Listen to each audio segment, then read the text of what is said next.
Hello students, very good morning to all of you. तो आपका second year में स्वागत है, थर्ड सेमेस्टर में। और जैसे कि लास्ट सेमेस्टर में आपने जहाँ तक पढ़ा था, दिल्ली सल्तनत के बारे में मैंने थोड़ा सा इंट्रोडक्शन बताया था, मैंने उसको वो पूरा नहीं करवा पाया था। तो वहीं से फिर हमने छोड़ा है, वहीं से आगे आपका सिलेबस आरंभ होगा।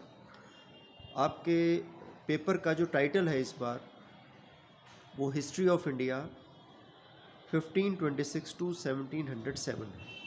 ठीक है, ये आपका जो सिलेबस है ये बीपीएस महिला विश्वविद्यालय से बीपीएस यूनिवर्सिटी का सिलेबस है और एमडीयू से अलग है। एमडीयू का जो पेपर है, जो सेकेंड ईयर का जो पेपर है थर्ड सेमेस्टर का, वो 1200 टू 1707 है। तो शायद आप लोगों में कन्फ्यूज़न है इस बात को लेकर कि ये बुक जो है सेकंड ईयर मतलब सेकंड सेमेस्टर की है, एमडीयू की, और हमारा तो ये थर्ड सेमेस्टर है। तो आप इस बात को लेकर निश्चिंत रहें। सिलेबस मैं आपको व्हाट्सएप पर डाल भी चुका हूँ, एक बार मैं दोबारा आज मैं डाल दूँगा, आपको पता लग जाएगा कि आपका जो सिलेबस है, मतलब वो जो बुक मैंने आपको बताई है वो 1200 से 1707 है, और वो जो है 1526 से लेके 1707 तक का जो सिलेबस है वो कवर करती है। क्योंकि कानपुर यूनिवर्सिटी की कोई अलग से किताब नहीं है, आपको यही किताब पढ़नी पड़ेगी।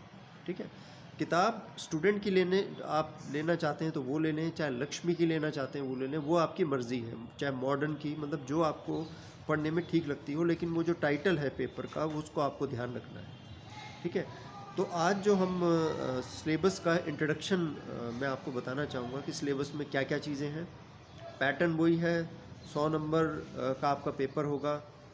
100 में से जो 20 मार्क्स हैं आपके वो इंटरनल असेसमेंट के हैं, और 80 मार्क्स आपके थ्योरी का पेपर आएगा। और इसमें जो आपकी यूनिट्स हैं, पेपर में जो यूनिट होंगी वो 5 होंगी। ठीक है, जो जैसे हम डिस्कस करते हैं, जो पहली यूनिट है यूनिट 1, इसमें क्या क्या है। इसमें एक तो बाबर के भारत पर आक्रमण के समय, बाबर आप जानते हो कि मुग़ल वंश का संस्थापक था। शायद मैंने आपको लास्ट क्लास में ये बताया था, जब दिल्ली सल्तनत का इंट्रोडक्शन बताया था ना आपको, तो मैंने आपको बताया था कि दिल्ली सल्तनत पर 5 राजवंशों ने शासन किया था। उसको एक बार आप फिर से सुन लेना, वो जो लेक्चर मैंने आपको भेजा था यूट्यूब पर वो उपलब्ध है, मैं दोबारा भी इसको पोस्ट कर दूँगा। तो दिल्ली सल्तनत का जो शासनकाल रहा वो 1206 से लेके 1526 रहा। तो 1526 में जो आखिरी राजवंश था दिल्ली सल्तनत का वो था लोधी वंश, और लोधी वंश का जो शासक था इब्राहिम लोधी, उसको बाबर ने पराजित किया था। ठीक है, तो आपके सिलेबस के यूनिट 1 में जो पहला चैप्टर है वो ये है कि बाबर के भारत पर आक्रमण के समय भारत की राजनीतिक दशा कैसी थी। ठीक है, इसके बाद हमें बाबर की उपलब्धियों के बारे में पढ़ना है। Achievements of Babur, is major achievements, क्या क्या उसकी विजय उपलब्धियां रहीं, और जो उसकी अन्य उपलब्धियां उनके बारे में पढ़ना है। इसके बाद बाबर का जो पुत्र था हुमायूं, हुमायूं के राजनीतिक संघर्ष के बारे में हमें पढ़ना है। पॉलिटिकल स्ट्रगल ऑफ हुमायूं, यानी हुमायूं की विजय उपलब्धियां और अन्य उपलब्धियों के बारे में। अब देखिए, बाबर का जो शासनकाल था वो 1526 से लेकर 1530 तक रहा। 1530 में बाबर की मृत्यु हो गई। बाबर की मृत्यु के बाद फिर हुमायूं, उसका पुत्र, राजगद्दी पर बैठा। हुमायूं ने 1530 से लेकर 1540 तक शासन किया, लेकिन 1540 में उसको एक अफ़गान शासक जिसका नाम था शेर शाह सूरी, उसने पराजित कर दिया। तो बीच में मुग़ल साम्राज्य था, उसके बीच में एक अंतराल आया लगभग 15 वर्ष का।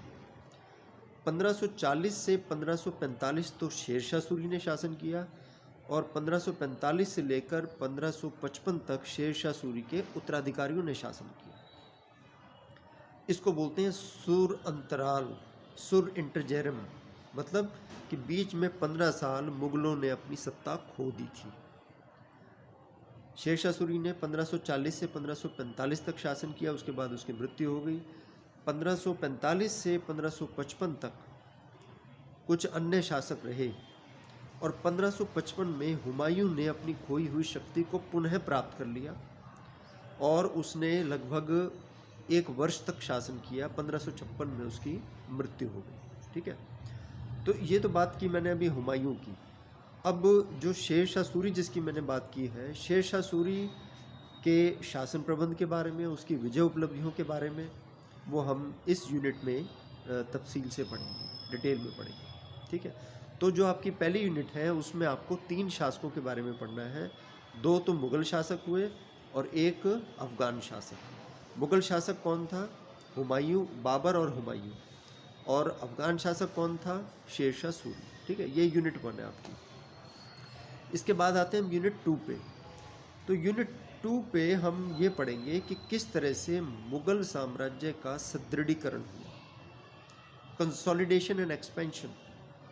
देखिए, स्थापना तो हो गई थी, स्थापना तो बाबर ने कर दी थी, हुमायूं ने उसको आगे बढ़ाया, लेकिन उसके बाद उसको सुदृढ़ीकरण और उसका एक्सपेंशन यानी साम्राज्य विस्तार वो किस प्रकार से हुआ। तो उसमें हम पढ़ेंगे हुमायूं के पुत्र अकबर के बारे में। ठीक है, उसके बाद अकबर के पुत्र जहांगीर के बारे में, जहांगीर के पुत्र शाहजहां के बारे में और शाहजहां के पुत्र औरंगज़ेब के बारे में। तो देखिए, मैंने आपको बताया था कि हुमायूं का जो शासनकाल रहा वो 2 शासनकाल हम कह सकते हैं। एक तो 1530 से 1540 और एक 1555 से 1556। 1556 में हुमायूं की मृत्यु हो गई। हुमायूं की मृत्यु के बाद फिर उसका पुत्र अकबर राजगद्दी पर बैठा।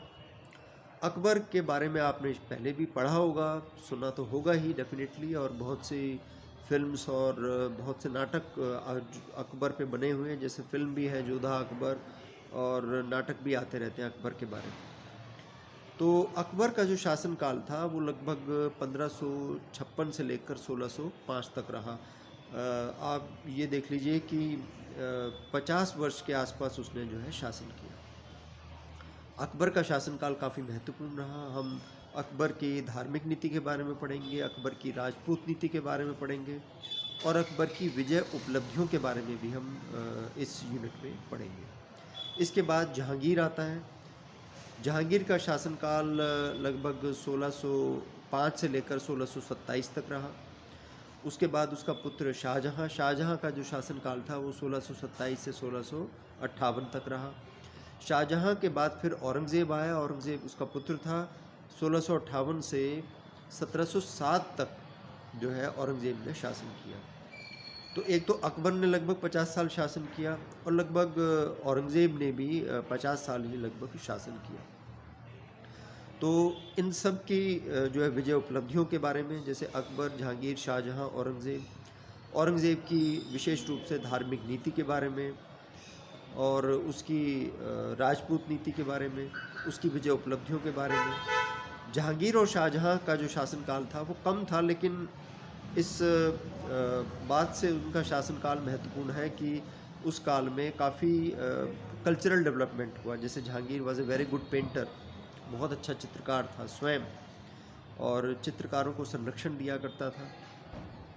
इसी तरह से जो शाहजहां था, he was very good at architecture.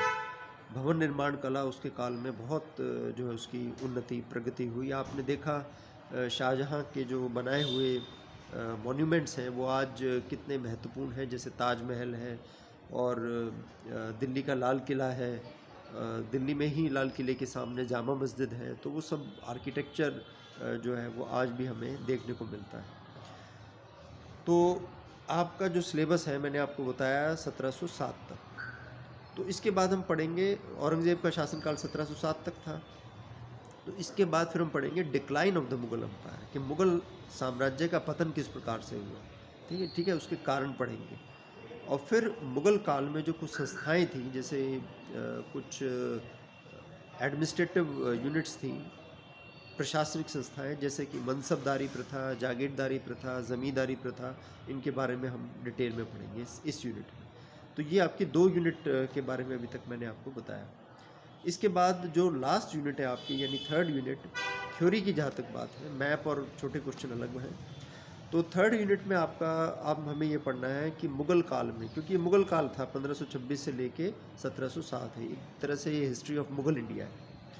तो इसमें हम पढ़ेंगे कि मुग़लों के अधीन आर्थिक व्यवस्था कैसी थी, economy under the Mughals, land revenue system, भू राजस्व की नीतियाँ क्या क्या थी, मुग़ल काल में उद्योगों के बारे में, व्यापार वाणिज्य के बारे में, सोसाइटी और कल्चर। ये बड़ा इंपॉर्टेंट है कि मुग़ल काल में समाज कैसा था, ठीक है, मुग़ल काल में संस्कृति का कैसे विकास हुआ, socio religious life during the Mughal period, यानी कि मुग़ल काल में सामाजिक और धार्मिक जीवन, यही वो काल था जिसमें भक्ति और सूफी आंदोलन आरंभ हुआ था। तो भक्ति और सूफी आंदोलन के बारे में हम पढ़ेंगे। Even we will also study about the art and architecture during the Mughals, जैसे पेंटिंग के बारे में और भवन निर्माण कला या वास्तुकला के बारे में, ये हम डिटेल में पढ़ेंगे। तो ये आपकी 3 यूनिट्स के बारे में मैंने आपको बताया जो आपके सिलेबस में है। इसके बाद आपके सिलेबस में 4 मैप्स हैं। जैसे आपने सेकंड सेमेस्टर में मैप्स किए, फर्स्ट सेमेस्टर में आपने मैप किया, इसी प्रकार से इंडिया की जो आउटलाइन मैप है उसमें पहला मैप जो है बाबर के आक्रमण के समय भारत की राजनीतिक दशा के बारे में है। दूसरा मैप अकबर के अधीन मुग़ल साम्राज्य के बारे में है। तीसरा मैप औरंगज़ेब के अधीन मुग़ल साम्राज्य के बारे में, और चौथा जो मैप है वो दक्षिण भारत के बारे में। तो ये 4 मैप आप हम लोग करेंगे, और 4 में से कोई भी 2 मैप आएंगे, 2 में से कोई भी आपको एक अटेम्प्ट करना है। तो ये ओवरऑल जो है आउटलाइन है आपके सिलेबस की। और कल से हम अपना जो क्वेश्चंस हैं उनकी शुरुआत करेंगे। और जो पहला क्वेश्चन हम करेंगे वो बाबर के भारत पर आक्रमण के समय भारत की राजनीतिक दिशा के बारे में पढ़ेंगे। तो आप अपना वो किताब ले लीजिए, किताब अटमोस्ट इम्पॉर्टेंट है। आप सबसे पहले किताब खरीदिए, उसके बाद जो जो मैं टॉपिक्स पढ़ाता हूँ आप उनको सुनते हुए बेशक आप कान में लीड लगा के और किताब खोल के और उसको सुनते जाएं, और उसकी हैव रीडिंग, उसको बार बार आप पढ़ें। तो मुझे लगता है कि वीडियो वाला जो कंसेप्ट है वो ठीक रहेगा। और जहाँ तक ऑनलाइन क्लास की बात है तो मेरी ऐसा प्रयास रहेगा कि मैं हफ्ते में 2 दिन ऐसे रखूँ कि अगर आपके डाउट्स हैं तो वो क्लियर हो जाए। डाउट वैसे आप अगर आपको लगते हैं कोई ऐसी बात है, कुछ समझनी है या कोई बात है, तो you can also call me any time.